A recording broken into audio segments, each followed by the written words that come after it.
သာသနာတော်နှစ်2563နှစ်ကောဇာတက္ကရာ1382ခုနှစ်နေုံလာပြီကျော်14ရက်2019ခုနှစ်ဇူလိုင်လ1ရက်တနင်္လာနေ့ရန်ကုန်တိုင်းဒေသကြီးကမာရွတ်မြို့နယ်ပြည်လန်းနိုဗိုတယ်ရန်ကုန်မက်ဟိုတယ်ပေါ်ရူခမအတွင်ဆင်းကျင်းပပြုလုပ်အပ်သည့်သာသနာပူဇာမြတ်မင်္ဂလာတရားအလှူတော်ထူးတစ်ပါးသဖြင့်ခန္ဓာ၌Best Myanmar Group of Companies များနှင့်Aya Financial Group မိသားစုတို့၏အမတဒါနဓမ္မဒါနဖြစ်ဖြင့်ဟောကြားအပ်သောမြင့်မြတ်သူအကြောင်းတရားဒေသနာတော်လောကမှာမြင့်မြတ်သူနဲ့ရှုံညံ့သူလို့နှမျိုးခွဲခြားပြီးမှတ်သားတဲ့အခါမှာလောကလူသားတွေကဘယ်လိုပုဂ္ဂိုလ်မျိုးမြင့်မြတ်သူလို့ခေါ်တယ်လဲဘယ်လိုပုဂ္ဂိုလ်မျိုးကိုယုံနှိမ့်သူလို့ခေါ်တယ်လဲဆိုတာတကယ်ဓမ္မစစ်အမှန်နဲ့ကြည့်ရှုပြီးတော့ရသော်ဗျာကလောကကြီးရဲ့အယူအဆတစ်ခုကိုဖယ်ရှားပြီးမှန်ကန်တဲ့အယူအဆတစ်ခုကိုရရှိအောင်ဟောကြားဆုံးမခဲ့တာရှိတယ်ပေါ့တနည်းအားဖြင့်ပြောမယ်ဆိုလို့ရှိရင်လူတွေရဲ့ယုံကြည်ချက်မှာမြင့်မြတ်သူဆိုတာဘယ်လိုပုဂ္ဂိုလ်လဲရှုံးနေသူဆိုတာဘယ်လိုပုဂ္ဂိုလ်လဲလို့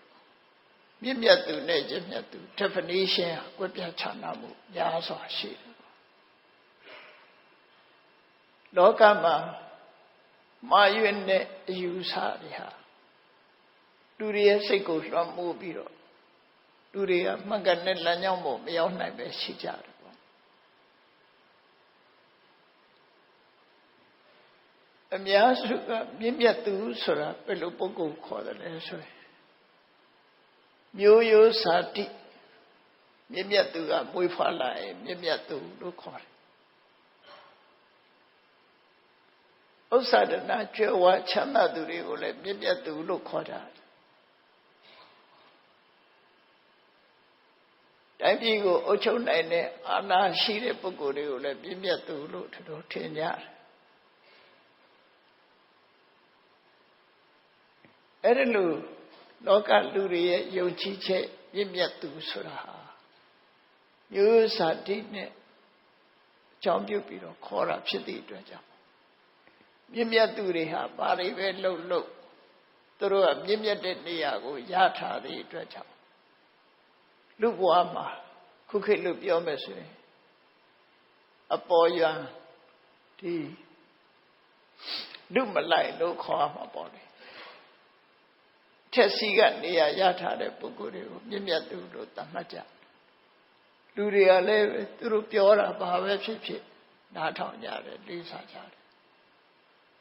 အစင်လာယုံကြည်ချက်ကြီးကအဲ့ဒါလိုရှိလာတယ်အဲ့တော့မြတ်စွာဘုရားကဒီယူဆကြီးကမှန်ကန်လားမမှန်ကန်ဘူးလားဆိုတာကိုရှင်းလင်းဟောကြားတဲ့အခါမြင့်မြတ်သူဆိုတာရဲ့ definition ကိုမြတ်စွာဘုရားကဘယ်လိုဟောတော့ဆိုဘယ်ရှုတော့ကကြည့်ပြီးတော့မြင့်မြတ်သူနဲ့နှိမ့်ချသူကိုသတ်မှတ်ရမလဲလို့ဆိုမြတ်စွာဘုရားပွင့်တဲ့ခေတ်မှာအိန္ဒိယနိုင်ငံမှာမျိုးဆက်မြင့်မားတဲ့ပုဂ္ဂိုလ်တွေကိုမြင့်မြတ်သူလို့သတ်မှတ်ကြတယ်မျိုးဆက်နှိမ့်ချလို့ရှိရင်တစ်သလုံးနှိမ့်ချသူပဲဖြစ်တယ်ဘလောက်ပဲမိုးပြန်အောင်တော်နေသူဟာတစ်သလုံးနှိမ့်ချသူပဲဖြစ်တယ်မျိုးရိုးပေါ်မှာမူတည်ပြီးဆုံးဖြတ်တယ်အဲ့ဒီအစဉ်အလာကြီးတစ်ခုကိုမြတ်စွာဘုရားကတော်လှန်ပြောင်းလဲခဲ့တယ်နာစေစာဝတ္တလောဟောတိနာစေစာဟောတိဖြစ်မလို့ဆိုအတိအလင်းပဲမျိုးရိုးကြောင့်လူတယောက်ဟာနှိမ့်ချသူဖြစ်မသွားဘူးမျိုးရိုးကြောင့်လူတယောက်ဟာမြင့်မြတ်သူဖြစ်မလာဘူး မြင့်မြတ်သူယုံနေသူဆိုတာလူတွေရဲ့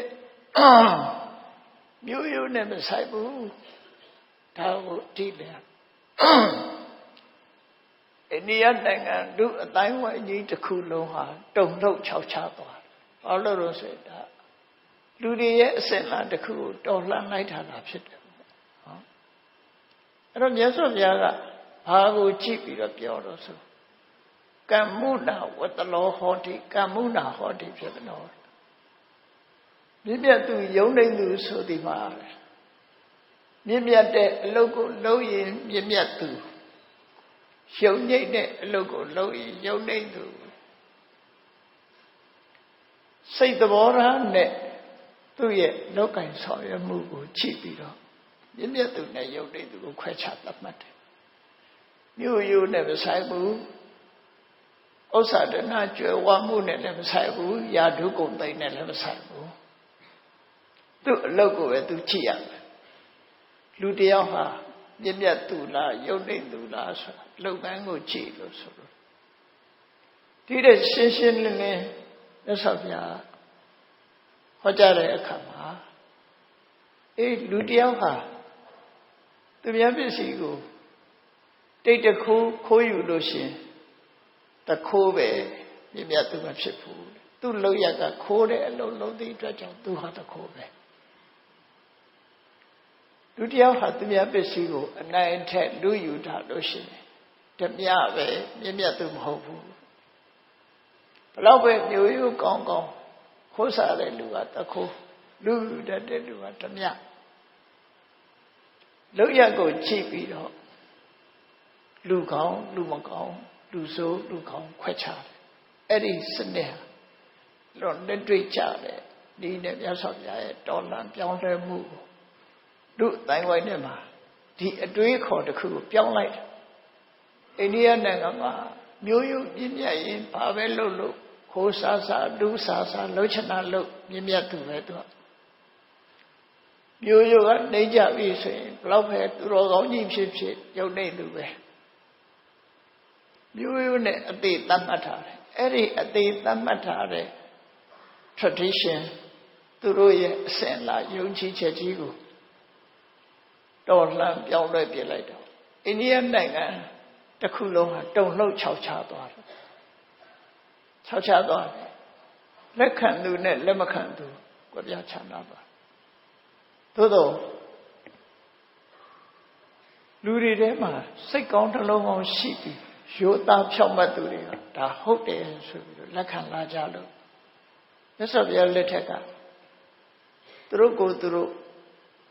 ပြမမင်းကြီးကဝေးတယ်လို့ယူဆထားတယ်ပြမနာတွေဟာမြတ်စွာဘုရားရဲ့တပည့်ကိုခံယူပြီးတော့တကယ်ပြည့်မြတ်သူဖြစ်အောင်နေထိုင်သွားခဲ့ကြတယ်ပေါ့အဲ့ဒါဘုရားရဲ့အဆုံးအမရဲ့အောင်မြင်မှုပဲသို့တော့ရေရှည်အောင်မြင်မှုရသလားလို့ဆိုဒီကနေ့မှာအဲ့ဒီစင်လာတစ်ခုကပြန်ပြီးရောပါပျောက်ွယ်သွားပြီးတော့မူလရှေးဥဆွေယုံကြည်ချက်အတိုင်းပြန်ဖြစ်သွားပြန်ဖြစ်သွားမြန်မာနိုင်ငံမှာတော့မျိုးရိုးမြင့်မြတ်လို့မြင့်မြတ်တယ်မျိုးရိုးနှိမ့်ကြလို့နှိမ့်ကြတယ်ဆိုတဲ့အယူဆတစ်ခုဟာရှေးတုန်းကရှိကောင်းရှိမယ်ဖြစ်တော်လည်းပဲဒီကနေ့ခေတ်မှာဒါမရှိတော့လူတွေရဲ့ခေါင်းထဲမှာမရှိဘူးလူတော်လူကောင်းမြင့်မြတ်သူနဲ့ယုံနေသူဆိုတာကိုကိုချင်းတရားနဲ့ပဲတိုင်းတာပြောဆိုလာကြတယ်ဆိုဒါမှန်ကန်တဲ့လောက်ရတစ်ခုဖြစ်တယ်ဓမ္မစစ်ပရမတ္ထရှုတော်ကနေပြောဘုရားလောင်းမွေးဖွားလာတဲ့အခါမှာ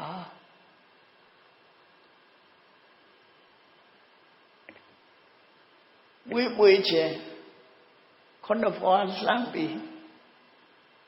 လောကကြီးကိုကြည့်တယ်အရှိနောက်တောင်မြောက်ကိုကြည့်လိုက်တယ်ကြည့်လိုက်တဲ့အခါမှာသူကြည့်တဲ့အရတိုင်းကလှုပ်လှုပ်ရှားရှားဖြစ်တယ်လှုပ်လှုပ်ရှားရှားဖြစ်တယ်ဆိုတာလူတွေမမြင်ရတဲ့တတ္တလောကကြီးတစ်ခုလုံးကနတ္တိပြမတွေကဖျားလုံးကို respect ပေးနေကြတယ် လက်အုပ်ချီပြီးတော့ရှိခိုးနေကြတာတွေ့အရက်လေးမျက်နှာလုံးကြည့်ပြီးလိုက်တဲ့အခါမှာမြတ်စွာဘုရားလောင်းတော်လေးလောက်မြင့်မြတ်သူဆိုတာလောကမှာမရှိဘူးဆိုတာတကယ်စိတ်သက်ဖြူစင်မှုရှုတော့ကနေပြီးတော့မြတ်စွာဘုရားရဲ့အလောင်းဟာလူသားတွေမှာတတ္တလောကကြီးတစ်ခုလုံးမှာဖြူစင်မြင့်မြတ်တဲ့ပုဂ္ဂိုလ်အစစ်ဖြစ်ပါတယ်ဆိုတာအလုံးကလက်ခံကြိုးဆိုပြီးတော့ပြောဆိုကြတဲ့အခါမှာဘုရားလောင်းကအရွယ်နဲ့မလိုက်အောင်သူဟာလောကကြီးမှာအမြင့်မြတ်ဆုံးဖြစ်တယ်ဆိုတာကိုအကောဟမတမိလောကတငါဟာလောကရဲ့ top 1ပေါ့ထိတ်ဆုံးကပုဂ္ဂိုလ်ဖြစ်လာပြီဘာထိတ်ဆုံးတုံးဆိုလို့ရှိရင်စိတ်ထက်ရေးရဖြူစင်တဲ့နေရာမှာသူ့လောက်ဖြူစင်တဲ့သူကမရှိဘူးဒါကြောင့်မို့ကိုချင်းတရားနဲ့ပတ်သက်လာလို့ရှိရင်လေသူ့ရဲ့ဖြူစင်မြင့်မြတ်မှုကကြီးမားတယ်စိတ်တော်ဟမတမိလောကတလောကရဲ့အကြီးအကဲဖြစ်ပြီးတိထောဟမတမိလောကတလောကမှာချီးမွမ်းပွဲဂုဏ်တွေပြည့်စုံရှိတဲ့ပုဂ္ဂိုလ်ဖြစ်တယ်ဆိုအဲ့ဒါကိုအတိလင်းရဲဝန်းစွာသူ့ရဲ့ပြည့်မြတ်သူမရှိဘူးဆိုတာမမြင်ရတဲ့တရားတွေရဲ့အပိမှုနဲ့ခံယူမှုနဲ့သူကိုယ်တိုင်သူပြန်သုံးသပ်ပြီးတော့ပြောဆိုနိုင်ခဲ့တာမမနာချောင်ပြောဆိုတာမဟုတ်ဘဲနဲ့သူ့အနေနဲ့ဘလောက်ဖြူစင်တယ်လဲဆိုရင်သူ့ရဲ့မြင့်မြတ်တဲ့ပုဂ္ဂိုလ်ဖြစ်လို့ရှိရင်သူကိုယ်တိုင်ကလေးစားဖို့ကြည်တာဖြစ်တယ်။ငါရဲ့မြင့်မြတ်တဲ့ပုဂ္ဂိုလ်များရှိသလားရှိရင်သူ respect ပေးမယ်မို့အဲ့ဒီစိတ်ဓာတ်ဟာအလုံးမြင့်မြတ်တဲ့စိတ်ဓာတ်လို့ခေါ်တယ်။လောကမှာလူတွေဟာလူတိုင်းဟာကိုယ့်ရဲ့တာရဲလို့မရှိဘူးဘသူ့ကိုမှ respect မပေးနိုင်ဘူးဆိုတဲ့အနေထားတစ်ခုဟာမာနလို့ခေါ်တယ်အဲ့ဒီမာနမျိုးဟာဘုရားလောင်းမှာမရှိဘူးစိတ်ထဲမှာဖြူစင်တယ်သူ့ရဲ့တာရဲလို့ရှိရင်အလေးပြုဖို့သူဟာဝမလေးဘူးဘသူ့ကိုပဲဖြစ်ဖြစ်ဥညွတ်လေးစားဖို့ဝမလေးဘူးသို့တော့အလုံးကသူ့ကိုဥညွတ်နေချတယ်စိတ်ဓာတ်ဖြူစင်မှုကိုကြည့်ပြီးသူ့ကိုဥညွတ်ဥပမာပါနဲ့တူတယ်လေလို့ဆိုလို့ရှိရင်အလုံးသိနေကြတဲ့တဲ့ကြာပင်ဆိုတာရွှွညွတ်နဲ့မှပေါက်တယ်ရွှွညွတ်နဲ့ပေါက်လာတဲ့ကြာရိုးဟာလေဖြူစင်တန်ရှင်းမှုတလောက်မရှိဘူးကြာရွက်ဒီဟာလည်းပဲဖြူစင်တန်ရှင်းမှုတလောက်မရှိဘူးအဲ့ဒီကြာပင်ကပွင့်လာတဲ့အပွင့်ကလေးချတဲ့အခါကျတော့ကြာရိုးနဲ့လည်းမတူဘူးကြာအမြင့်နဲ့လည်းမတူဘူးကြာရွက်ကြာပန်းနဲ့လည်းမတူပဲနဲ့လုံးဝဖြူစင်တန်ရှင်းပြီးရေတောင်မထိတဲ့အနေထားမျိုးထိအောင်ဖြူစင်တန်ရှင်းသွားတာကြာပင်အတွက်အတန်ရှင်းဆုံးအကောင်းဆုံးဟာကြာပန်းပဲဖြစ်တယ်ပေါ့ဘုရားလောင်းဟာလေလောကကြီးမှာသူဟာကြာပန်းတဲ့ဖွဲ့ပဲအလုံးအဆိုးတွေကိုလွန်မြောက်ပြီးတော့စိတ်ထက်အရေးရာအနေနဲ့အကျင့်တရားအရေးရာအနေနဲ့လုံးဝအပြစ်တင်စရာမရှိအောင်ဖြူစင်တဲ့ပုဂ္ဂိုလ်ဖြစ်တယ်ဒါကြောင့်မို့လို့အကောဟမတဝိလောကတလို့သူကသူပြောနိုင်တာဖြစ်တယ်။အမှန်အဖြစ်ကြည့်ကြည့်လေကြာရိုးနဲ့ကြာရွက်ကြာပန်းဘယ်ဟာကိုယူမလဲဆိုကြာပန်းပဲယူကြမှာပေါ့အကောင်းဆုံးကကြာပန်းအဲ့ဒီကြာပန်းလို့အပြစ်တင်စရာမရှိတော့အောင်ဖြူစင်မြင့်မြတ်တဲ့အနေအထားမျိုးရောက်ရှိတယ်လောကထဲမှာပွေဖွားတယ်လောကထဲမှာကြီးတယ်ဒါပေမဲ့လောကရဲ့အနေထားတဲ့တာလွန်ပြီးတော့ဖြူစင်မြင့်မြတ်တဲ့ပုဂ္ဂိုလ်ဖြစ်ရတယ်သူဆိုလိုတာပေါ့အဲ့တော့ဖြူစင်မြင့်မြတ်မှုမြင့်မြတ်သူဆိုတာလုပ်ငန်းနဲ့အလုပ်နဲ့ဆိုင်တယ်အလုပ်နဲ့ဆိုင်တယ်ဆိုတာကိုအတွင်းတစ်ခါပြန်ပြီးတော့ကြည့်တာဒီအလုပ်ကိုဘယ်သူကဥဆောင်နေတယ်လဲဆိုစိတ်ကဥဆောင် စိတ်ကဖြူစင်မြင့်မြတ်ဖို့အရေးကြီးတယ်စိတ်ဖြူစင်မြင့်မြတ်မှသူလုပ်တဲ့အလုပ်ဟာလည်းဖြူစင်မြင့်မြတ်တာဖြစ်တယ်အေးဒါကြောင့်မလို့မြင့်မြတ်သူဆိုတဲ့ definition ကိုမြတ်စွာဘုရားကလူတွေအလုံးထင်ထင်ရှားရှားတတ္တလောကကြီးတစ်ခုလုံးလက်ခံနိုင်တော့လက်တွေ့ကြကြကောင်းတဲ့အလုပ်လုံးမှဖြူစင်မြင့်မြတ်သူဖြစ်နိုင်တယ်မကောင်းတဲ့အလုပ်လုပ်ရင်ဘယ်လိုပုဂ္ဂိုလ်ပဲဖြစ်ဖြစ်ရာထူးဘလောက်ပဲကြီးကြီးစီစဉ်ဥစ္စာတွေဘလောက်ပဲချမ်းသာမျိုးရိုးဘလောက်ပဲကောင်းမဟုတ်တာလုပ်တဲ့လူကမဟုတ်တဲ့လူပဲဖြစ်မှာဟုတ်တာလုပ်တဲ့လူကမဟုတ်တဲ့လူဖြစ်မယ်ဒီသဘောကိုမြတ်စွာဘုရားဟောတာပဲဖြစ်ဒါဟာအလွန်လက်တွေ့ကြတဲ့အရာဖြစ်တော့ဘုန်းကြီးတို့တွေဟာကိုယ့်ကိုယုံကြည်ချက်ကိုပြောင်းရမှာဖြစ်တယ် mindset ကိုပြောင်းအောင်မှာဖြစ်တယ်တို့တွေဟာမြင့်မြတ်သူဖြစ်ချင်ရင်မြင့်မြတ်တဲ့အလုပ်ကိုလုပ်ဖို့လိုတယ်ပတ်စံရှိုံနဲ့မြင့်မြတ်သူဖြစ်မှာမဟုတ်ဘူးရှားတူးဂုံသိမ်းရှိုံနဲ့မြင့်မြတ်သူဖြစ်မှာမဟုတ်ဘူးမြင့်မြတ်တဲ့အလုပ်လုပ်ပြီးတော့မြင့်မြတ်တဲ့စိတ်နေသဘောထားတွေရှိမှသာလေမြင့်မြတ်သူဖြစ်မယ်ဆိုတဲ့ဟာဒါဟာတကယ်ကိုပရမတ္ထအားဖြင့်စစ်မှန်တဲ့စံတတ်မှတ်ချက်တစ်ခုဖြစ်သွားတယ်။နှုတ်ဆိုရင်လောကမှာယာရုကြီးတဲ့လူကလည်းပြင်းပြတာပဲချမ်းသာကြွယ်ဝတဲ့လူကလည်းပြင်းပြတာပဲသူတို့ကျတော့ဘာလုံးအခုခေတ်ပြောရလို့ဥပရိထက်ရောက်ကုန်ကြတယ်ပေါ့အဲ့ဒီပုဂ္ဂိုလ်တွေဥပရိထက်မှာဘယ်သူမှမရှိရဘူးလို့ဆိုရင်လည်းယာရုကြီးတဲ့လူတွေရောက်နေတယ်စီးပွားဥစ္စာတွေချမ်းသာတဲ့လူတွေရောက်နေကြသူတို့ကြတော့ဘာလုံးအပြစ်မရှိဘူးလို့ဖြစ်နေတယ်အေးဥစ္စာရဏမရှိတဲ့ပုဂ္ဂိုလ်ယာဓုမရှိတဲ့ပုဂ္ဂိုလ်တွေကဥပရိအောင်ရောက်ပြီး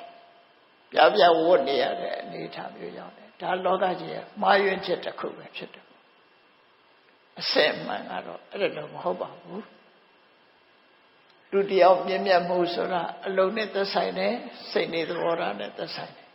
ဒါကြောင့်မို့ individual life နေနဲ့ကိုယ့်ကိုစဉ်းစားအောင်ငါဟာမြင့်မြတ်သူတယောက်ဖြစ်ဖို့အတွက်ဘာလုပ်ရမလဲမြင့်မြတ်သူတယောက်ဖြစ်ဖို့ရအတွက်ငါဟာမြင့်မြတ်တဲ့စိတ်ဓာတ်တွေကိုမွေးရမယ်မြင့်မြတ်တဲ့အလုပ်ကိုလုပ်ရမယ်မြင့်မြတ်တဲ့စိတ်ဓာတ်မွေးပြီးမြင့်မြတ်တဲ့အလုပ်ကိုလုပ်လိုက်တာနဲ့တပြိုင်နက်ငါဟာမြင့်မြတ်သူဖြစ်သွားပြီကိုယ့်ကိုဆွဲတင်နိုင်ရမယ်အဲ့ဒီဟာလက်တွေ့ချတယ်ဆွဲတင်နိုင်ဖို့တခုရသော်ရဲ့အဆုံးအမတရားတော်တွေကိုမြန်မာနိုင်ငံမှာ17 ရာစုနှစ်လောက်ကစပြီးပြည်ဝရောက်ရှိလာတာဖြစ်တယ်ဒီတည်းလဲစောကောင်းစောပဲပေါ့အနောထဘုရင်ကြီးနဲ့ရှင်အရဟံတို့ရဲ့ကြိုးပမ်းအထောက်မှုကြောင့်ဗုဒ္ဓဝဆနာလို့ခေါ်တယ်မြတ်စွာဘုရားရဲ့ဆုံးမစကားတွေဟာမြန်မာနိုင်ငံမှာအပြည့်အဝရောက်ရှိလာသို့တော်ရောက်ရှိလာတဲ့ဆုံးမစကားတွေဟာမူရင်းမပြတ်ပါဠိဘာသာနဲ့ရောက်ရှိလာတာဖြစ်တယ်အဲ့ဒီပါဠိဘာသာကနေမြန်မာလူပြန်လိုက်လို့ရှိရင်အဓိပ္ပာယ်ကအတူတူပဲဖြစ်ပါတယ်မြန်မာလူမျိုးတို့ရဲ့တန်ဖိုးအရှိဆုံး heritage မြန်မာစာ heritage အကောင်းဆုံးမြန်မာအမွေအနှစ်ဆိုဒီမှာမြတ်ဗုဒ္ဓရဲ့အဆုံးအမတရားတွေကလည်းဖြစ်တယ်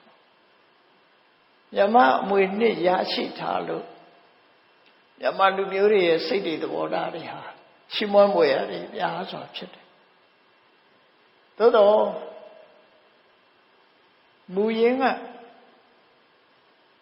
ဒီအမွေနှစ်ကိုလေးစားယုံကြည်ပြီးမိမိတို့ရဲ့ရိုးရာယဉ်ကျေးမှုနဲ့နေထိုင်တဲ့ဓလေ့ထုံတန်းစင်လာတွေကဘလို့ပဲကောင်းကောင်းဓလေ့ထုံတန်းစင်လာတွေကိုဖောက်ဖျက်သူမရှိဘူးလားဆိုရှိတာပေါ့အဲ့ဒီလိုဖောက်ဖျက်ပြီးမြမယဉ်ကျေးမှုနဲ့ဆန့်ကျင်တဲ့အလုပ်လုပ်တွေ လုပ်တဲ့လူရှိလို့ရှိရင်တော့ဒါကဲ့ရဲ့ွယ်ရှုပ်ချွယ်ဖြစ်တယ်ပေါ့တကယ်မြန်မာယဉ်ကျေးမှုနဲ့ထုံတန်းဆက်လာကိုကြည့်လိုက်ပဲဆိုရင်မြတ်စွာဘုရားရဲ့အဆုံးအမတွေဟာခန္ဓာကိုယ်သွေးသားတဲ့ထီအောင်ရောက်ရှိပြီးအတွေးကိုကပြောင်းလဲသွားတယ်ဘာသာကြားဖြစ်အောင်တော့မြန်မာနိုင်ငံကဘာသာကြားနဲ့တခြားနိုင်ငံမှာရှိတဲ့ဘာသာကြားမတူကြမြန်မာပြည်မှာကြီးမြန်မာပြည်မှာမွေးပြီးမြန်မာပြည်မှာအနေများတဲ့ပုဂ္ဂိုလ်တွေကသူတို့အယူဆထဲမှာဘာသာတရားကသွန်သင်တာမဟုတ်တော့လည်းပဲအေးကံတရားအတိုင်းပဲပေါ့သင်္ခါရဆိုတာမမြဲဘူးဆိုတဲ့အပြောဆိုပြီးပြောလာတာဘုရားရဲ့အဆုံးအမပဲလေဒါကောင်းတာလုပ်ရင်ကောင်းတာဖြစ်မှာပဲမကောင်းတာလုပ်ရင်မကောင်းတာဖြစ်မှာပဲဆိုတဲ့ဒီအတွေးခေါ်တွေဟာလေမြတ်ဗုဒ္ဓရဲ့အဆုံးအမနဲ့ကိုက်ကြည့်တဲ့အတွေးခေါ်တွေဖြစ်တယ်အဲ့တော့မြန်မာလူမျိုးတွေရဲ့သွေးသားအတွေးခေါ်ရင်းထဲမှာစိတ်ဝင်နေတဲ့မြတ်စွာဘုရားရဲ့အဆုံးအမတွေကိုဆက်လက်ရှင်သန်နေအောင်ထိန်းဖို့ကိုရရှိထားတဲ့ကိုယ့်ရဲ့တမိုးမဖြတ်နိုင်တဲ့အမွေအနှစ်တွေကိုထိမ့်သိမ်းဆောက်ရှောက်ဖို့ရမြန်မာလူမျိုးတွေရဲ့တာဝန်ကလည်းဖြစ်တယ်ပေါ့ထိမ့်သိမ်းဆောက်ရှောက်ဖို့ဆိုတာတန်ဖိုးသိဖို့လည်းလိုအပ်တယ်ပေါ့တန်ဖိုးနဲ့တန်ဖိုးသိမှန်တန်ဖိုးရှိမှန်သိမှထိမ့်သိမ်းဆောက်ရှောက်တာဖြစ်တယ်တန်ဖိုးရှိမှမသိလို့ရှိရင်တန်ဖိုးမရှိတဲ့အရာကိုလူတွေကထိမ့်သိမ်းဆောက်ရှောက်မှုမရှိကြဥပမာတစ်ခုပြောမယ်လွန်ခဲ့တဲ့အနှစ်80လောက်ပဲဆိုပါစို့ဒီနေ့ခေတ်မြန်မာနိုင်ငံမှာတန်ဖိုးကြီးမားလာတဲ့ဂျိတ်လို့ခေါ်တဲ့ကြောက်စိမ်းရှေးရခေတ်တုန်းကလူတွေဟာအဝတ်ဖွတ်တဲ့ကြောက်တုံးခြေဆေးတဲ့အခါတက်နေတဲ့ကြောက်တုံးအဖြစ်သုံးချခဲ့ကြတယ်ဒါအမှန်ပဲနော်ကြောက်စိမ်းရဲ့တန်ဖိုးမရှိခင်တုန်းကမသိခင်တုန်းကဆိုလို့ရှိရင်ဒီကြောက်စိမ်းတုံးတွေပေါ်မှာအဝတ်ဖွတ်နေကြတယ်ဘယ်သူမှလည်းယူမလို့မရှိဘူးတန်ဖိုးရှိမှမသိကြဘူးဟောသိလာပြီဆိုတဲ့အခါကျတဲ့ဒီဟာတန်ဖိုးတွေတာတက်လာအဲ့ဒါလိုပဲတန်ဖိုးရှိတာကိုရှိမှန်းသိဖို့သိလာလို့ရှိရင်လူတွေဟာတန်ဖိုးထားပြီးတော့ထိတ်လေးဆော့ဆော့လာကြမှာဖြစ်တယ်မြတ်စွာဘုရားဒီအဆုံးအမတရားတော်တွေကိုအိန္ဒိယနိုင်ငံမှာဟောခဲ့တာဖြစ်တယ်ဒါပေမဲ့လို့အဲ့ဒီဒေသသားတွေဟာယုံကြည်မှုကတခြားအရာဖြစ်သွားပြီဘုရားရဲ့ဆုံးမတရားတော်တွေကိုကြောခိုင်းသွားကြကြောခိုင်းသွားပြီးတော့တခြားအယူဆတွေပဲမျက်နှာလှည့်သွားတယ်သူတို့ဟာဆုံးရှုံးမှမသိဆုံးရှုံးသွားကံကောင်းရင်တော့မြန်မာလူမျိုးတွေရဲ့လက်ထက်ဘုရားရဲ့ဆုံးမတွေရောက်ရှိလာလို့မြန်မာလူမျိုးတွေကခဏထီအောင်ဘုရားရဲ့အဆုံးအမတွေကိုထွေထွေပိုက်ပိုက်မျက်မျက်နှိုးနှိုးလိုက်တာကျင့်သုံးပြီးတော့နေချသေးတယ်တန်ဖိုးမသိလို့စွန့်ပစ်လိုက်ပြီဆိုလို့ရှိရင်ကတော့ဒီတရားတွေရဲ့တန်ဖိုးလည်းရရှိကြမှာမဟုတ်တော့ဘူးပေါ့နော်ဒါကြောင့်တန်ဖိုးသိအောင်ကြိုးစားအထောက်ကြမှာဖြစ်အခုတည်းမဲ့ဘလောက်စဉ်းစားကြည့်တယ်လူတယောက်ရဲ့မြင့်မြတ်မှုဟာဘယ်ပေါ်မှာမူတည်တယ်လဲသူ့ရဲ့မျိုးရိုးပေါ်မှာမူတည်တာလားယာဓုပေါ်မှာမူတည်သလားရှိစိမ်ဥစ္စာပေါ်မှာမူတည်သလားမဟုတ်ဘူးသူ့ရဲ့လုပ်ရက်ပေါ်မှာမူတည်တယ်သူ့ရဲ့စိတ်ဓာတ်ပေါ်မှာမူတည်တယ်ဆိုဘလောက်ခြေနှက်စရာကောင်းတဲ့လက်ခံနိုင်စရာကောင်းတဲ့အဆိုမိတ်နဲ့စဉ်းစားကြည့်လူတယောက်ဟာစိစိမ်ဥစ္စာရအောင်မရှာနိုင်ဘူးဆိုရင်တစ်သလုံးအောက်တန်းကျယာဓုတိုးတက်အောင်မလုပ်နိုင်ဘူးဆိုရင်တစ်သလုံးအောက်တန်းကျမြင့်မြတ်တဲ့လူဖြစ်ဖို့ဆိုတာသူ့အတွက်ဖလမ်းမရှိဘူးဟောမြတ်စွာဘုရားအဆုံးအမကိုကြည့်လိုက်ပြီဆိုရင် မြင့်မြတ်သူဖြစ်ဖို့ဟာယာထုနဲ့လည်းမဆိုင်ဘူးပစ္စည်းဥစ္စာနဲ့လည်းမဆိုင်ဘူးကိုချင်းတရားနဲ့သူ့ရဲ့လောက်ရနဲ့ပဲသက်ဆိုင်တယ်စိတ်ဓာတ်နဲ့ပဲသက်ဆိုင်တယ်ဆိုဘလောက်ချိန်နဲ့ဆရာကောင်းလဲလူတိုင်းအတွက်အခွင့်အလမ်းတွေကပွင့်တယ်တဦးတယောက်အတွက်အခွင့်အလမ်းပွင့်တာမဟုတ်ဘူး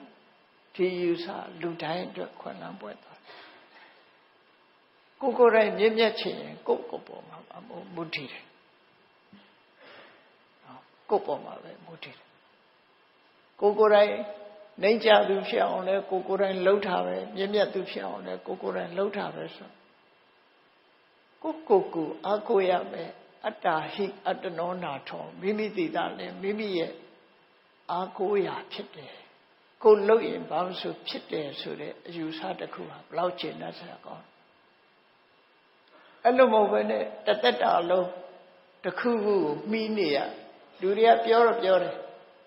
freedom ကိုကြိုက်ကြတယ် independent လွတ်လပ်နေချင်တယ်လို့ပြောကြတယ်သို့တော့လူကတော့လွတ်လပ်တဲ့ထင်ပေမဲ့အတွေးခေါ်တွေကချုပ်ခိုင်ထားတယ်ကိုတခါတော့ကနိုင်ငံခြားမှာအမျိုးသမီးတယောက်နဲ့ဆုံတော့စကားပြောတော့ခါ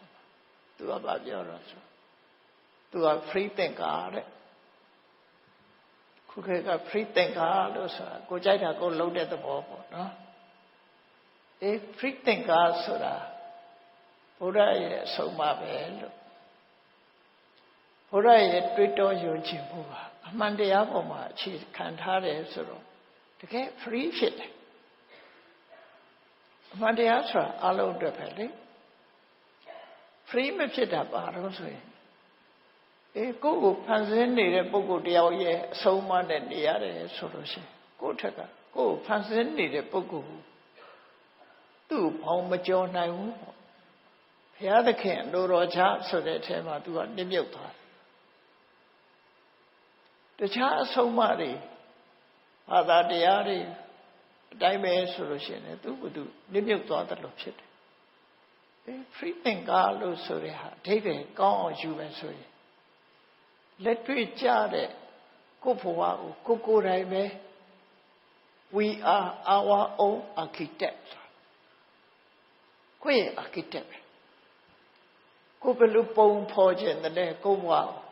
ကိုကြိုက်တဲ့ပုံဖော်လို့ရတယ်ကိုကြိုက်တဲ့ပုံဖော်ရဲဆိုတာသပင်ပုံတွေတို့ခန္ဓာကိုယ်ပြုပြင်တာတွေကိုပြောတာမဟုတ်ဘူးရုပ်ပုံကိုပြောတာမဟုတ်နော်ဘဝမှာကိုကြိုက်တဲ့လမ်းကြောင်းကိုရွေးပြီးတော့ကိုသွားလို့ရတယ်ဒါ free ပဲကိုကြိုက်တဲ့ပုံဖော်လို့ရတယ်ကိုအဲ့ဒီကိုကြိုက်တဲ့ပုံဆိုတဲ့ဟာကိုအကောင်းဆုံးဖြစ်အောင်လုပ်နိုင်ပြီဆိုရင်ကိုကြိုက်တဲ့ဟာဖြစ်မယ်ကိုကအကောင်းကြိုက်တယ်မဟုတ်တာလုပ်တယ်ရတာမဟုတ်တာတွေဖြစ်တယ်ဆိုဒါကိုကလမ်းမှားနေပြန်ပေါ့အဲ့ဒါကိုဖြစ်ချင်တဲ့အတိုင်းဖြစ်အောင်ဆိုလို့ရှိရင်သူဟာဓမ္မစစ်လမ်းကပဲရှောင်အောင်မှာဖြစ်တယ်မမှန်မကန်တဲ့အတွေးခေါ်တွေနဲ့မမှန်မကန်တဲ့လုပ်ရက်တွေနဲ့တွားရင်သူဟာကိုကြိုက်တာဖြစ်လာမှာမဟုတ်ဘူးဒါကြောင့်မို့ဘုရားဘာသာဘုရားရဲ့အဆုံးအမတရားတော်တွေဟာ free thinker ပဲ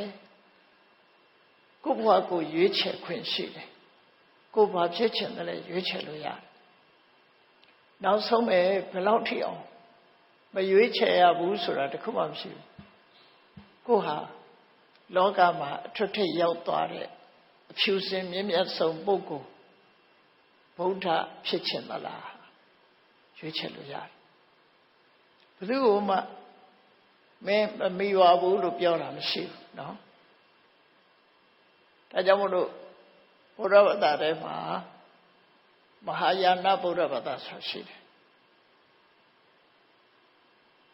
ချိုင်းနာတို့ဂျပန်တို့ကိုရီးယားတို့မှာထွန်းကားတဲ့ဘုရားဘာသာတွေလူတိုင်းမှာဗုဒ္ဓနေချာရှိတယ်လို့သူတို့ယူဆတယ်ဗုဒ္ဓနေချာသူတို့ပြောလို့တာလူတိုင်းဖျားဖြစ်ခွင့်ရှိတယ်လို့ပြောတာဒါမှန်တယ်ဖျားဖြစ်ခွင့်ရှိတယ် Todo lo ngán sẽ đại lâu lại bé thì đại đâu mà phía này mu bà béဖြစ်lái nhau đất khứ hả cô để bậy này làm hậu phụ phận này cô dưới trẻ là bà lệ phảiဖြစ်bộ dưới trẻ chuyện là dưới trẻ còn là miếng miếng sống ăn đâu cũng lâu phụ rồi phải số ra miếng miếng sống bố cô bé ấy đi miếng miếng sống lâu cô lâu này bị sủi cô hả phảiဖြစ်mà thì đấy ngaro chào ngaroဖြစ်လို့မရဘူးပေါ့ပညာတစ်ခုသင်နေဆိုရင်လည်းပဲခုဗမာပြည်မှာဆိုလို့ရှိရင်ပညာသင်ရတယ်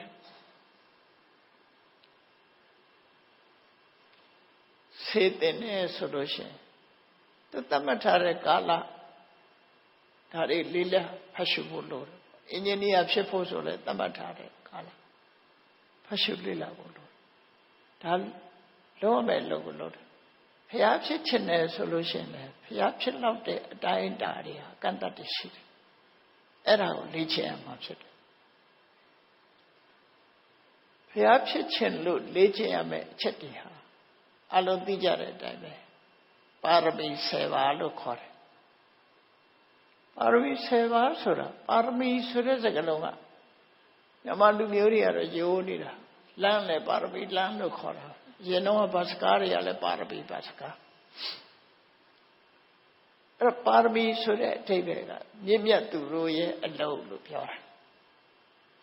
မြင့်မြတ်သူဖြစ်ချင်ရင်အဲ့ဒီအလုပ်ကိုလုပ်ရင်အလုပ်ကနေကိုရိုးတင်ပေးလိုက်မြင့်မြတ်သူဖြစ်သွားတယ်ပရမတ္တဣဒံပရမတ္တဧတာပါရမီ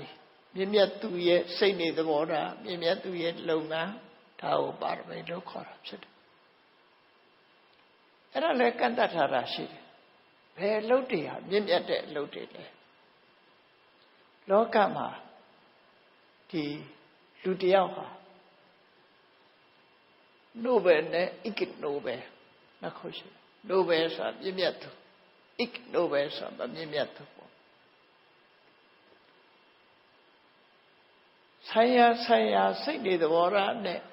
တို့ရက်တွေကိုချိပြီးနိုဘယ်နဲ့ဣဂနိုဘယ်ကိုပြောတာ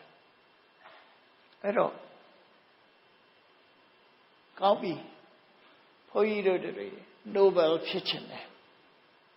အဲ့ဒီနိုဘယ်ဆိုတဲ့စကားလုံးကိုပြန်မလို့သုံးတယ်အိန္ဒိယစကားလုံးနဲ့ရဟမဒါနဲ့ပတ်သက်ပြီးပြောရမယ်ဆိုရင်ဖတ်တဲ့အခါမှာအိန္ဒိယသံနဲ့မြန်မာလူမျိုးတွေကတော့ပြန်မလို့ပဲဖတ်လိုက်တယ်အိန္ဒိယသံနဲ့ဖတ်မယ်ဆိုဗြဟ္မအဲ့လိုဖတ်တယ်အဓိပ္ပာယ်ကမြင့်မြတ်သူလို့အဓိပ္ပာယ်ရတယ်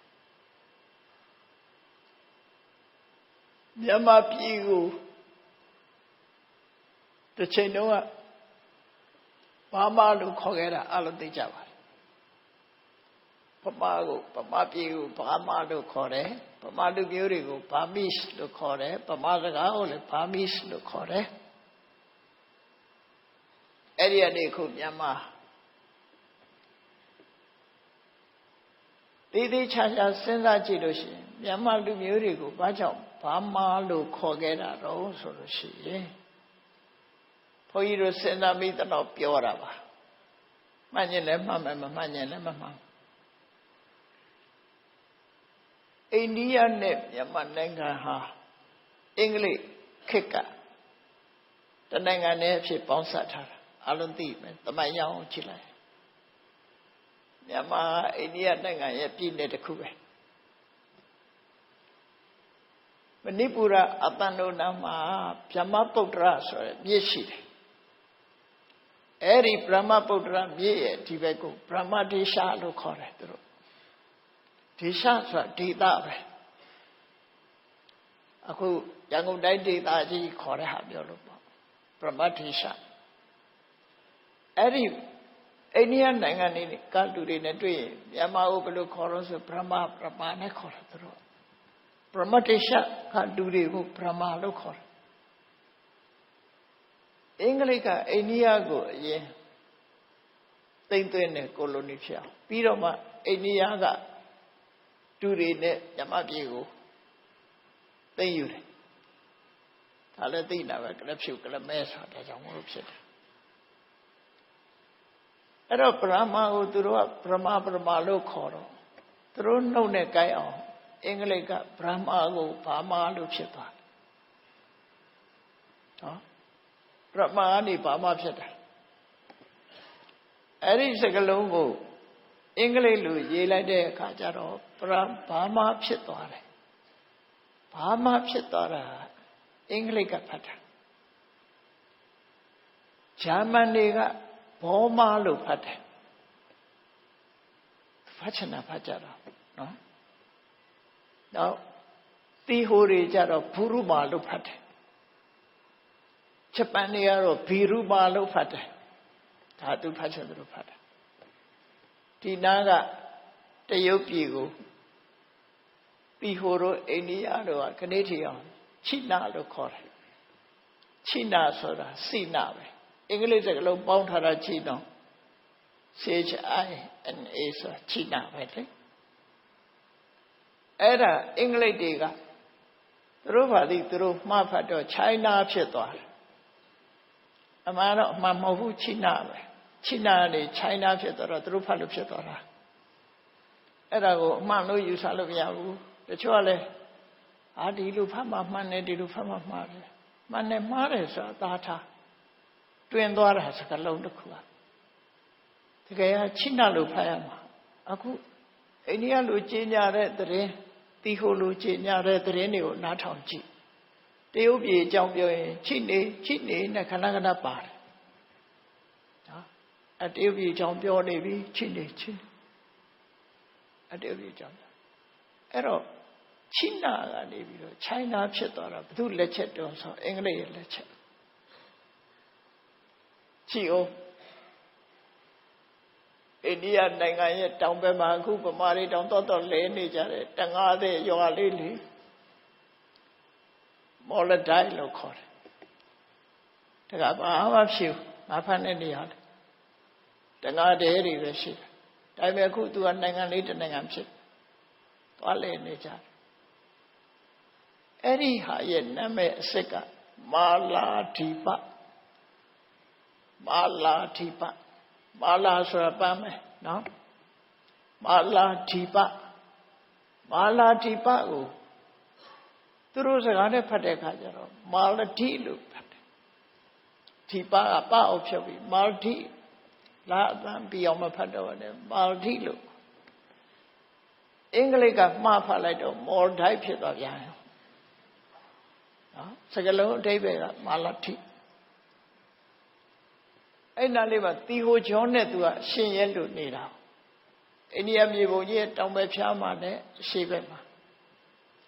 တီဟိုဂျွန်ကိုတော့လင်္ကာဓိပလို့ခေါ်တယ်ဒါသူတို့ခေါ်ရတာကျွမ်းမဲ့ဓိပဆိုအဲ့ဒါကိုသူတို့ဒေသတန်နဲ့ပြောလိုက်တဲ့အခါလက်ကတိတဲ့လက်ကတိလို့ဖတ်တယ်လက်ကတိဆိုတာလင်္ကာဓိပပဲလက်ကတိအဲ့ဒါလို့ဖတ်တာတွေကိုကြည့်ပြီးလင်္ကာဓိပလက်ကတိမာလာဓိပမာလဓိအဲ့ဒီကျွန်းနှစ်ကျွန်းကိုအင်္ဂလိပ်ဖတ်လိုက်တဲ့အခါကျတော့မှခုနလိုမော်ဒိုက်တွေပါဖြစ်ကုန်များတာပဲနော်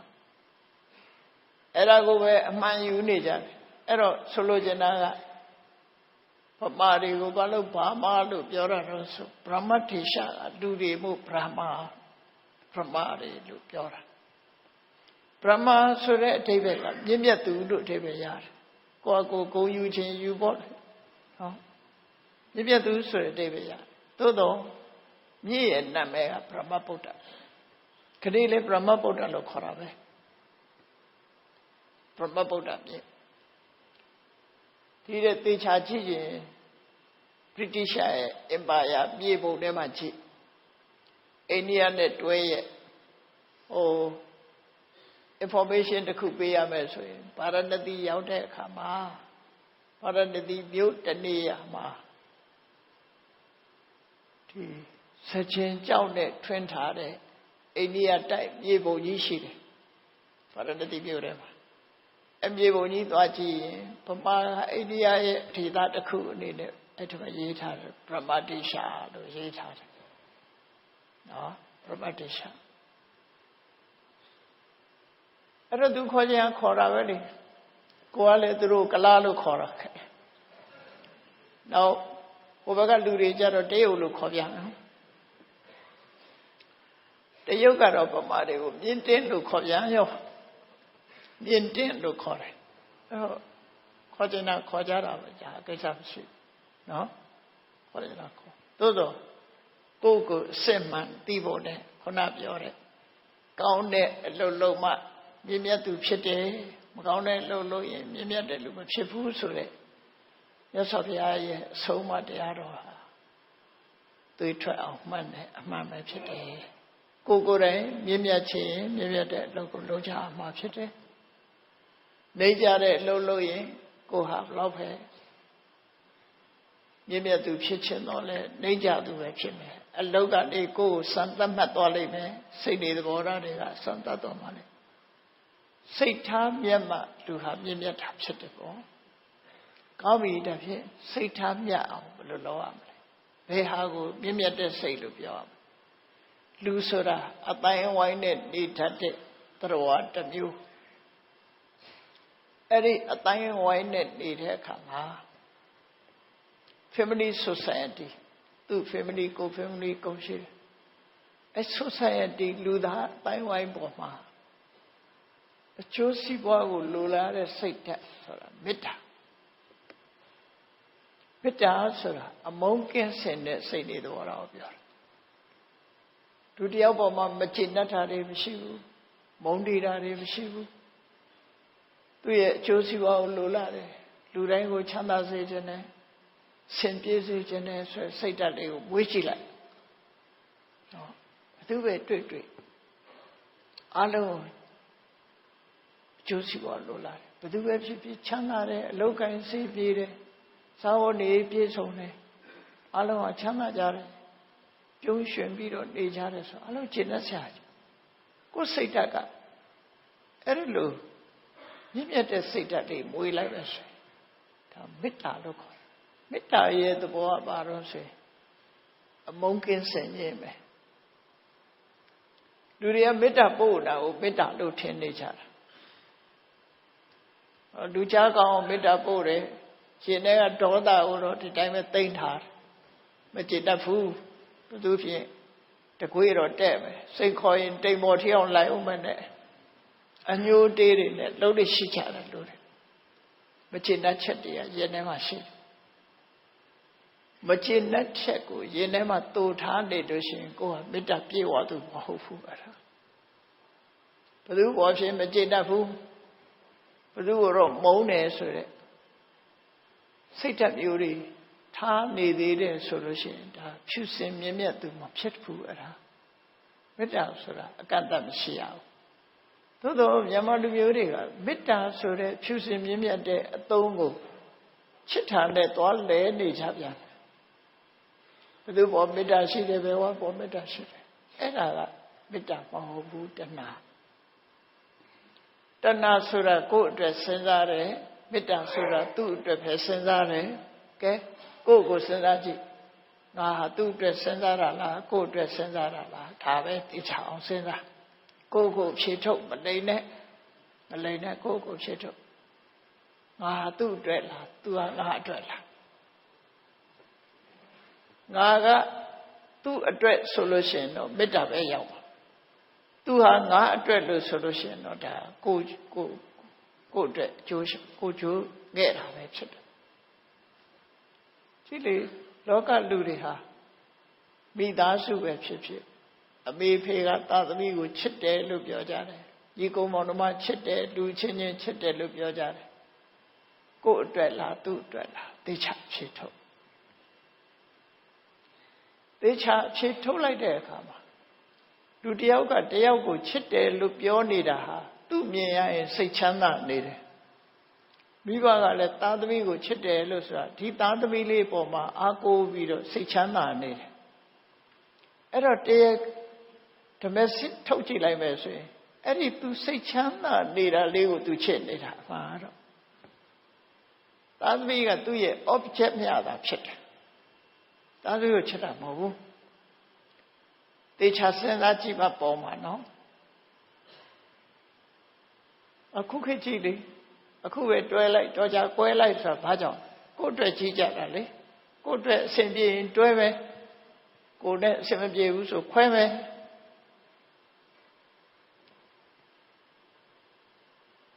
အဲ့တော့ကိုယ့်အတွက်ကြည့်နေသမျှတော့သူကမေတ္တာမဖြစ်ဘူးမိဘကသားသမီးကိုချစ်တယ်လို့ဆိုတဲ့မိဘပဲကြည့်ဒီသားဒီသမီးကကိုပြောတဲ့စကားကိုနားမထောင်ဘူးနားမထောင်တော့နေ့စဉ်နဲ့အများစိတ်ဆင်းရဲတယ်မိဘစိတ်ဆင်းရဲအောင်လုပ်တယ်ဆိုဘာလုပ်လဲသတင်းစာတွေကနေအပွေပြတ်ကြော်ကြတာပေါ့ထားနောက်ဆုံးမှာချစ်ပါတယ်ဆိုတာဘာလို့အပွေပြတ်ကြော်ကြမလဲဘာကြောင့်လို့ဆိုရင်တကယ်သူမျက်နှိုးတဲ့သူ့ရဲ့ happiness ကိုဖြတ်စည်းလို့ကျင့်ကြလိုက်တာပဲအမှန်တော့သူချစ်နေတာက happiness ကိုချစ်နေတာသို့တော့သားသမီးကိုချစ်တယ်လို့ထင်နေကြဗျလွဲမှားမှုပဲအဲ့တော့လောကမှာလူတွေဟာဥစ္စာဒနာကိုချစ်တယ်လူကိုချစ်တယ်ဆိုတာပြောကြတာတချို့ကဥစ္စာဒနာကိုချစ်ပြီးတော့လူကိုချစ်ချင်မချစ်ချင်အောက်နေတဲ့လူလည်းရှိတယ်ပစ္စည်းချစ်တာပစ္စည်းရမယ်ဆိုရင် तू ကအောက်အင်းနေတယ်ပစ္စည်းမရတော့ဘူးဆိုရင်ဂတ်တော့ပဲအဲ့တော့ဓမ္မစစ်ကိုမသိကြလို့လူတိုင်းဟာကိုယ့်ကိုစဉ်းစားတဲ့အခါကိုယ့်ရဲ့ happiness ကိုတန်ဖိုးထားကြတာဖြစ်တယ်အေး happiness ကိုတန်ဖိုးထားတယ်ဆိုလို့ရှိရင်သူတို့လည်းသူပျော်ရွှင်မှုကိုလိုချင်မှာပဲငါလည်းငါပျော်ရွှင်မှုလိုချင်တယ်အဲ့တော့သူလည်းပျော်ရွှင်မှုရပါစေငါလည်းပျော်ရွှင်မှုရပါစေအို New Year ဆို Happy New Year နဲ့អော်လိုက်ကြတာပြည့်တာပြီးတော့လည်းဟုတ်တာလည်းမဟုတ်နော်အဲ့တော့ happy ဆိုတာကိုတန်ဖိုးထားတယ်ဆိုတာသိချတယ်အဲ့တော့တကယ် happiness ကိုဖော်ဆောင်ပေးနိုင်တဲ့မေတ္တာအစစ်နဲ့လူတွေရဲ့အကျိုးစီးပွားကိုလိုလားတဲ့စိတ်ပဲထားပါမိဘကလည်းသားသမီးရဲ့အကျိုးစီးပွားကိုသာလိုလားတာလူကိုချစ်တာမဟုတ်ဘူးဒီလိုထားရမှာဖြစ်တယ်နော်ပစ္စည်းဥစ္စာပဲဖြစ်ဖြစ်ဘာပဲဖြစ်ဖြစ်ဒီအကျိုးစီးပွားကိုလိုလားတဲ့စိတ်နဲ့ထားမယ်ဆိုလို့ရှိရင်ခုနတို့အပြစ်နာစာတွေပဲဖြစ်တော့စစ်မှန်တဲ့မေတ္တာတစ်ခုရှင်ထဲကအမုန်းတရားဆိုတာမရှိတော့ဘူးအေးရှင်ထဲကအမုန်းတရားဒီမေတ္တာအစစ်အမှန်ရှိပြီဆိုလို့ရှိရင်လူတယောက်နှိမ့်ကြသွားတယ်ဆိုရင်လည်းပဲဒီသူ့အပေါ်မှာအကျဉ်းနာထားတယ်အောင်မြင်ကြီးပွားသွားပြီဆိုလို့ရှိရင်လည်းဝမ်းသာနိုင်တယ်မေတ္တာစစ်နဲ့ချစ်ပြီဆိုလို့ရှိရင်တော့ဆင်းရဲရင်ကုပဲကြီးပွားတိုးတက်သွားရင်ဝမ်းသာမယ်ဒီသုံးခုမေတ္တာရဲ့ကရုဏာရဲ့မုဒိတာရဲ့အဲ့ဒီစိတ်ဓာတ်တွေနဲ့အများနဲ့ဆက်ဆက်နေပြီဆိုလို့ရှိရင်အဲ့ဒီပုဂ္ဂိုလ်ကပြည့်မြတ်သူပဲဖြစ်တယ်တကယ်ပြည့်မြတ်တဲ့စိတ်နှလုံးနဲ့နေတာဖြစ်တော့ကြောင့်ပြည့်မြတ်သူပဲဥပိ္ပခာဆိုတာကြတော့လူတယောက်ပေါ်မှာအကျိုးစီးပွားကိုလိုလားတယ်ဆိုတဲ့စိတ်နဲ့လည်းလုံးလမလုပ်ဘူးအာမထုတ်ဘူးကြောင်းကြမထားဘူးဆင်းရဲဒုက္ခကလွတ်မြောက်ပါစေဆိုတာနဲ့လည်းအာမထုတ်ဘူးသူချမ်းသာရင်လည်းသူကနဲ့သူချမ်းသာတာပဲဆိုပြီးတော့ချမ်းသာတဲ့အပေါ်မှာလည်းပဲအာမထုတ်ဘူးဥပေက္ခကြတော့တည်ငြိမ်တဲ့သဘောတရားတစ်ခုရသွားပြီသူကြတော့ equanimity လို့ခေါ်တယ်ချစ်ချင်းမုန်းခြင်းကိုလွန်မြောက်ပြီးတော့ဟိုဘက်ဒီဘက်တိမ်းဆောင်းသွားတာမရှိတော့ဘဲနဲ့တိမှတ်တဲ့သဘောဖြစ်သွားတယ်ဥပ္ပခါမရှိဘူးဆိုလို့ရှိရင်လူတွေကပယ်လိုက်တဲ့သဘောတွေဖြစ်တယ်ကောအဲ့တော့တရားတွေပေါ်မှာချစ်ရင်တစ်မျိုးမုန်းရင်တစ်မျိုးဆိုတဲ့မတည်ငြိမ်တဲ့စိတ်နေသဘောထားတွေပျောက်ကင်းသွားလို့ရှိရင်ဥပ္ပခါ မေတ္တာကရုဏာမုဒိတာဆိုတဲ့ဖြစ်ပစိုးတရား၃ခုကိုယ့်ရဲ့ထဲမှာအခိုင်အမာတည်ဆောက်မိပြီဆိုလို့ရှိရင်ဥပိ္ပခာဆိုတဲ့အကျိုးကျေးဇူးတစ်ခုရလာအရာထဲမှာလို့မခေါ်မပြောပြစ်ထားတဲ့ဥပိ္ပခာမျိုးမဟုတ်ဘူးတရားမျိုးอ่ะเนาะဒီငြိမ်တိမှတ်တဲ့သဘောတရားတွေကိုဆိုလို့တယ်ဒါကြောင့်ဘုရားရဲ့အဆုံးအမအရမြင့်မြတ်သူဆိုသည်မှာစိတ်ဓာတ်ပြင်းပြရမယ်ကိုလှုပ်တဲ့လုပ်ငန်းပြင်းပြတဲ့အလုပ်ဖြစ်ရမယ်အဲ့ဒီမြင့်မြတ်တဲ့အလုပ်ထဲမှာကိုယ့်ရဲ့ society ကိုယ်အတိုင်းဝိုင်းထဲမှာကိုလှုပ်တဲ့အလုပ်ဟာဘယ်လိုလုပ်ဟာပြင်းပြတယ်လဲမေတ္တာအခြေခံတဲ့အလုပ်ဟာပြင်းပြတယ်ကရုဏာအခြေခံပြီးလုပ်တဲ့အလုပ်ဟာပြင်းပြတယ်jealousy ကင်းပြီးတော့အလုံးအပေါ်မှာကျင့်တတ်နိုင်တဲ့ appreciative joy လို့ခေါ်တယ်မုဒိတာအဲ့ဒီလိုဝန်တာနိုင်မှုရှိတယ်ဆိုလို့ရှိရင်ဒါစိတ်ဓာတ်အနေနဲ့မြင့်မြတ်သွားပြီဒါကြောင့်မို့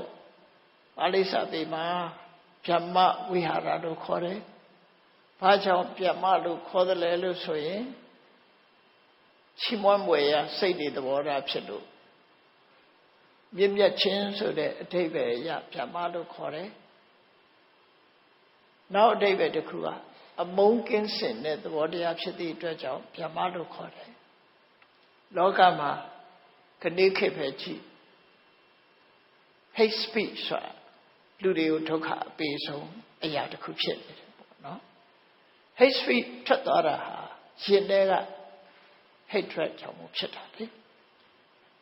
နှုတ်ကထွက်လာတယ်ဆိုတာရင်ထဲကမအောင်နိုင်လို့အံထွက်လာတာဖြစ်တယ်ပေါ့ရှင်ထဲမှာအလုံးနဲ့အခဲနဲ့ရှိနေတဲ့ hatred ဆိုရယ်အမုန်းစိတ်ဒေါသကိုဖယ်ရှားနိုင်မှမြင့်မြတ်သူဖြစ်နိုင်တယ်အလုံးပေါ်မှာကျင့်တတ်ခြင်းသိခံခြင်းခွင့်လွှတ်ခြင်းနဲ့လူချင်းတန်းတူညီညာဆက်ဆံပေါင်းသင်ပြီးအကျိုးစီးပွားကိုလိုလားတဲ့စိတ်ကောင်းနှလုံးကောင်းတွေမွေးမြူကြမှာဖြစ်တယ်အဲ့လိုမွေးမြူပြီးမြင့်မြတ်တဲ့အလုပ်တွေကိုလုပ်နိုင်ပြီဆိုတော့မှတကယ်မြင့်မြတ်သူအလွန်ကျေနပ်စရာကောင်းတဲ့ definition ပဲကိုယ်တိုင်မြင့်မြတ်သူဖြစ်ချင်ရင်မြင့်မြတ်တဲ့စိတ်ဓာတ်ကိုမွေးပါမေတ္တာကရုဏာမုဒိတာဥပေက္ခအဲ့ဒီမြင့်မြတ်တဲ့စိတ်နေသဘောထားတွေကိုအခြေခံပြီးတော့မြင့်မြတ်တဲ့အလုပ်တွေကိုလုပ်ပါလုပ်ရင်ကိုယ်ဟာအဆမရှိဘူးမချမ်းသာဘူးဆိုနေပါစေရှားတို့မကြည့်ဘူးဆိုလည်းနေပါစေကိုဟာအောက်တန်းကြတဲ့စိတ်တွေသဘောထားရှိတဲ့လူမဖြစ်လို့ရှိရင်ကိုဟာမြင့်မြတ်သူပဲဖြစ်ပါတယ်ဆိုတဲ့ဒီဟာရသော်ဘုရားရဲ့အဆုံးအမတရားကိုမှတ်သားနာယူပြီးကြာပန်းမှာကြာပင်တစ်ပင်လုံးမှာကြည့်လိုက်ရင်ကြာပန်းဟာအပြစ်ကင်းစင်တဲ့တန့်စင်မွန်မြတ်တဲ့အရာဖြစ်တယ်လို့လူတွေမှလည်းပဲအမွန်မြတ်ဆုံးကမြင့်မြတ်တဲ့စိတ်နေသဘောထားသာလင်းဖြစ်တယ်မြင့်မြတ်တဲ့စိတ်နေသဘောထားရခြင်းအဖြစ်ကိုယ့်ကိုကြာပန်းတဲ့ဖွယ်နှစ်သက်ဖွယ်ဖြစ်အောင်မြင့်မြတ်သူဖြစ်အောင်တတိဆောင်ပြီးတော့ကြိုးစားအားထုတ်နိုင်ကြပါစေကုန်သတည်း